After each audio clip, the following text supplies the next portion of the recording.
नमस्कार साथियों। कैसे हैं आप सभी लोग? उम्मीद करता हूँ आप सभी लोग सकुशल होंगे, सुरक्षित होंगे और अपने परिवार में आपके परिवार में भी सब कुशल मंगल होगा। मैं आपका दोस्त, आपका साथी अरुणेश फिर नया मुद्दा लेके आया हूँ, उसी पुराने जोश के साथ, उसी पुराने जुनून के साथ। और मुद्दा हमेशा की तरह हॉट है, बाकी आपको पता है सब कुछ डॉट डॉट है। जी, ज़्यादा समय नहीं लूँगा। आज का मुद्दा है एक फिल्म आजकल बड़ी तैर रही है, फिल्म चल रही है, आप लोगों ने भी देखी होगी। हालांकि मैंने अभी तक वो फिल्म नहीं देखी है। फिल्म का नाम है द कश्मीर फाइल्स। बहुत अच्छी फिल्म है, काफ़ी अच्छे रिव्यू मिल रहे हैं। विवेक अग्निहोत्री जी की ये फिल्म है, जिसमें जो कश्मीरी ब्राह्मणों का 90 के दशक में जो पलायन हुआ था, उसको बड़े अच्छे तरीके से चित्रित किया गया। फिल्म की मैं सराहना करता हूँ। इसमें जिन लोगों ने अभिनय किया है बता रहे हैं बहुत अच्छा अभिनय किया है, तो सबको मेरी बहुत बहुत शुभकामनाएं कि सच दिखाने का साहस किया आप सभी लोगों ने। और फिल्म को तमाम राज्यों में अच्छे से चलाया जा रहा है। और फिल्म को अच्छी लोकप्रियता मिल रही है। कुछ थोड़े बहुत उसके पीछे विवाद भी चल रहे हैं कि कपिल शर्मा ने इस फिल्म को प्रमोट नहीं किया, या खान लॉबी की वजह से ये हुआ वो हुआ, वो देखो अलग विषय है। उस पर हम बहुत ज़्यादा चर्चा नहीं करेंगे, क्योंकि हमारे जो विषय रहते हैं वो होते हैं सामाजिक और राजनीतिक। फिल्मी दुनिया में क्या चल रहा है क्या नहीं चल रहा, हमें उससे मतलब नहीं। वो देखो, वो अलग चीज़ है, वो उनकी अलग दुनिया है। तो इसके हम सामाजिक और राजनीतिक पहलू समझते हैं कि कश्मीर फाइल्स को इतनी पब्लिसिटी मिल रही है, अच्छी बात है, अच्छी फिल्म बनी, अच्छे मुद्दे पे बनी। और इस तरह के मुद्दे पे और भी फिल्में बनी हैं।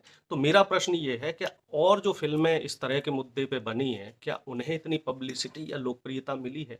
हालांकि मेरे इस वीडियो को या मेरी इन बातों को निगेटिव वे में लेने की जरूरत नहीं है, बस इसमें थोड़ा सा सोचने की जरूरत है। जैसे अभी कुछ दिनों पहले साउथ इंडिया में तेलुगु तमिल में एक फिल्म बनी हुई थी। फिल्म का नाम था जय भीम। सभी लोगों ने वो फिल्म देखी होगी।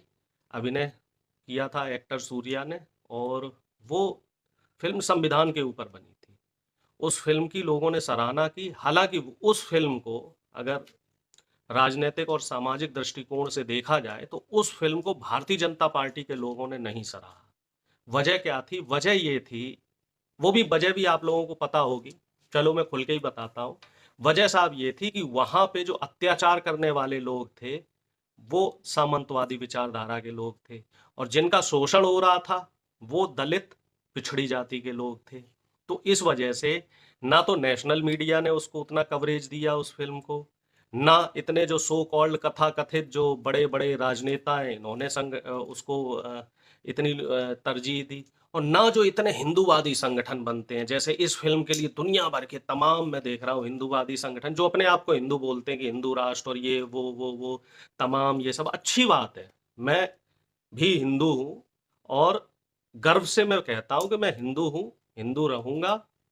और जो हमारा धर्म का कॉलम है वहां पे हिंदू लिखा जाता है, अच्छी बात है। ये हमारी पुरानी परंपरा है, सनातनी परंपरा है।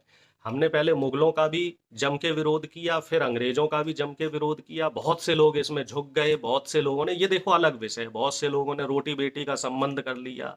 किन लोगों ने रोटी बेटी का संबंध किया?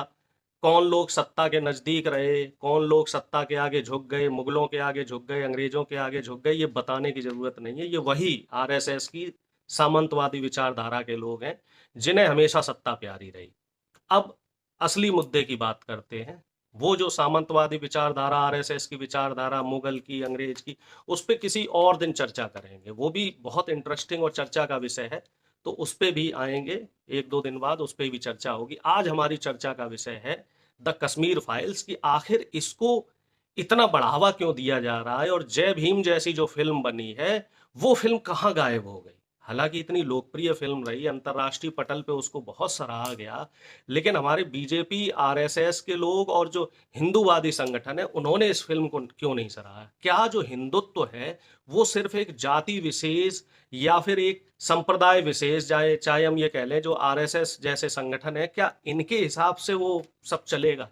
क्या किसी दलित के साथ, किसी आदिवासी के साथ, किसी पिछड़े के साथ जब शोषण होता है और सामूहिक रूप से जब वो सदियों से चला आ रहा शोषण होता है, तो उसके लिए हिंदूवादी संगठन आगे क्यों नहीं आते? इस तरह की जो सामाजिक कुरीतियाँ हैं, बहुत सारी सामाजिक कुरीतियाँ हैं, जो अभी भी समाज में चल रही हैं, जैसे दलितों को घोड़ी पे नहीं चढ़ने दिया जाता है, तो उसके लिए हिंदूवादी संगठन आगे क्यों नहीं आते? और भी बहुत सारी सामाजिक कुरीतियाँ हैं, दक्षिण भारत में है, देवदासी प्रथा है, तो उसके लिए हिंदूवादी संगठन क्यों नहीं आते? क्या इन संगठनों में इतनी हिम्मत है कि जय भीम फ़िल्म का प्रमोशन कर सकें? क्या इन संगठनों में इतनी हिम्मत है कि वो डॉक्टर बाबा साहब अम्बेडकर की पूजा कर सकें? नहीं करेंगे साहब, क्योंकि ये लोग सिर्फ एक वर्ग विशेष जो सामंतवादी विचारधारा के लोग हैं, इसमें कोई भी जाति आ सकती है। सामंतवादी जो विचारधारा है या ब्राह्मणवादी जो विचारधारा है, इसमें कोई भी जाति आ सकती है। ये किसी वर्ग विशेष का उसमें आधिपत्य नहीं है कि जो जाति का ब्राह्मण है वही सामंतवादी या ब्राह्मणवादी विचारधारा का होगा, या जाति का क्षत्रिय है, जाति का वैश्य है। यादव जाति का अगर सामंतवादी विचारधारा का व्यक्ति है तो वो भी उस कैटेगरी में आ सकता है। दलित जाटव जाति का अगर वो उस विचारधारा का, सामंतवादी विचारधारा क्या होती है? वो विचारधारा ऐसी है अपने आप को श्रेष्ठता पे लाना, कि मैं श्रेष्ठ हूं और बाकी सारे मुझसे नीचे हैं। इस विचारधारा को हम सामंतवादी, फांसीवादी या फिर कहते हैं ब्राह्मणवादी विचारधारा, अपने आप को श्रेष्ठता पे लाना और बाकियों को दोयम दर्जे का समझना। तो आज जो मुद्दे का विषय है वो ये है कि पहला तो ये कश्मीर फाइल्स को इतना फुटेज और इतनी लोकप्रियता दी जा रही है, जय भीम को क्यों नहीं दी गई? और दूसरी कि इस फिल्म में आधा सच क्यों दिखाया गया? हालांकि बड़ा कंट्रोवर्शियल है, मैं जानता हूं कि लोग मुझे गालियां देंगे, मुझे धमकियां भी देंगे, लेकिन मैं सिर्फ इसको एक सॉफ्ट तरीके से कहना चाह रहा हूं कि इस फिल्म में पूरा सच क्यों नहीं दिखाया गया, कि ये जो घटना हुई किस शासनकाल में हुई, उस समय किसकी सत्ता थी, कौन सत्ता में काबिज था, जम्मू कश्मीर का राज्यपाल कौन था, जम्मू कश्मीर का मुख्यमंत्री कौन था, उस समय देश में प्रधानमंत्री कौन था, उस समय किस किस पार्टी ने उस प्रधानमंत्री जो जिस पार्टी के थे उनको समर्थन दे रखा था, उनको उनको वो भी तो बताना चाहिए। क्योंकि इस तरीके से देखा जाए एक वृत्तचित्र या डॉक्यूमेंट्री टाइप की फिल्म है, तो ये चीज भी बतानी चाहिए। इस फिल्म में अधूरा सच नहीं दिखाना चाहिए, क्योंकि अधूरा ज्ञान और अधूरा सच हमेशा समाज के लिए हानिकारक होता है। बहुत कम लोग जानते हैं, क्योंकि हमारे देश में ज्यादातर लोग ऐसे हैं जो ये मानते हैं देश 2014 के बाद आजाद हुआ, उससे पहले आर्थिक और मानसिक रूप से गुलाम था। तो ऐसे लोगों को जो व्हाट्सएप यूनिवर्सिटी से और बीजेपी आईटी सेल के फर्जी ज्ञान से बाहर नहीं निकलना चाहते, उनको मैं बताना चाहता हूँ, हालांकि वो मेरी बात नहीं मानेंगे। लोकतांत्रिक देश है साहब, और डेमोक्रेसी का जमाना है। आप मेरी बात मानिए या ना मानिए, मैं अपना पक्ष रखूंगा, और इसमें किसी को नाराज होने की जरूरत नहीं है। कोई नाराज ना हो।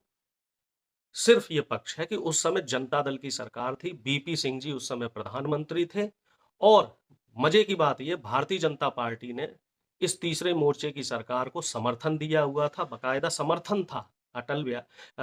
लाल कृष्ण आडवाणी जी उस समय बीजेपी के मजबूत नेता हुआ करते थे, उन्होंने बकायदा बीपी सिंह साहब को समर्थन दिया था। राज्यपाल उस समय जगमोहन जी थे जो बीजेपी के नेता थे। उस समय गृह मंत्री मुफ्ती मोहम्मद सईद थे जो अलगाववादी नेता हैं। उनकी बेटी बाद में महबूबा मुफ्ती हुई, जिनका बीजेपी के साथ जम्मू कश्मीर की सरकार में अलायंस हुआ। तो ये जो तार हैं ये किसी से छुपे नहीं हुए हैं।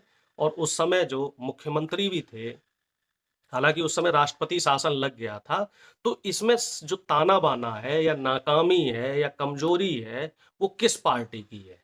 क्या यहां भी आप कांग्रेस को दोष देंगे कि कांग्रेस की वजह से वो पलायन हुआ, जबकि सत्ता में आप बैठे हुए थे, बीजेपी आरएसएस के लोग बैठे हुए थे? और मुझे हर बार ये पैटर्न देखने को आया है कि जहां जहां भी इस तरह की घटनाएं हुई हैं, वहां कहीं ना कहीं डायरेक्टली या इनडायरेक्टली, प्रत्यक्ष या परोक्ष रूप से बीजेपी आरएसएस की कहीं पे हाथ होगा, कहीं पे पैर होगा, कहीं पे नाक होगी और कहीं पे पूंछ घुसी मिलेगी। चलो, डेमोक्रेसी है साहब। सच सच रहता है, झूठ झूठ रहता है। हालांकि झूठ को 10 बार बोल के सच बना दिया गया है। चलने दीजिए, हम भी सच की राह पे चल रहे हैं, आप भी झूठ की राह पे चलिए।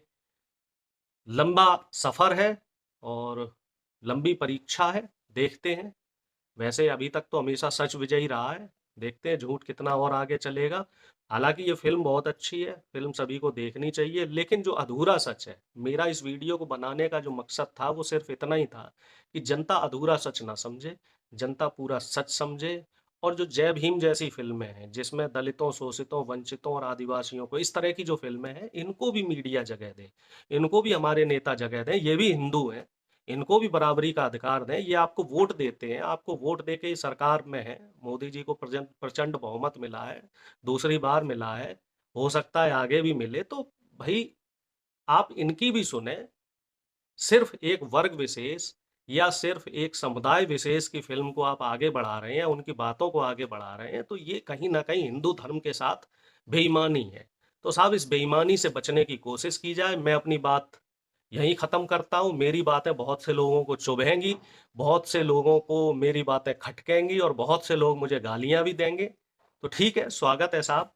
और उम्मीद करता हूँ आप मेरी बातों से सहमत होंगे। जितने लोग सहमत हैं वो इस वीडियो को लाइक, कमेंट, शेयर, सब्सक्राइब करें, चैनल को सब्सक्राइब करें, मेरे फेसबुक पेज को फॉलो कीजिए और मेरी ट्विटर आईडी को आप फॉलो कीजिए। और एक बात फिर कहना चाहता हूँ कि अपने बहुमूल्य विचार मुझे देते रहिए, अपने मुद्दे मुझे बताते रहिए। अगर आपको लगता है कि किसी मुद्दे पे चर्चा हो सकती है, तो चर्चाएं चलती रहनी चाहिए, मुद्दे आगे उठते रहने चाहिए, क्योंकि जिंदगी का कारवां ऐसे ही चलता रहेगा।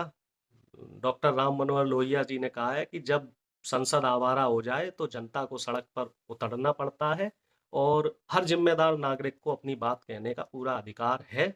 ये हमें, हमारे देश का संविधान ने ये हमें अधिकार दिया है, तो हम उस अधिकार का शांतिपूर्ण तरीके से उपयोग करते रहेंगे। और मजबूत एक जिम्मेदार नागरिक होने के नाते हम सब लोग इस तरह की बातों पे चर्चाएं करते रहेंगे। मैं बातें अपनी अपनी बातें यहीं खत्म करता हूँ।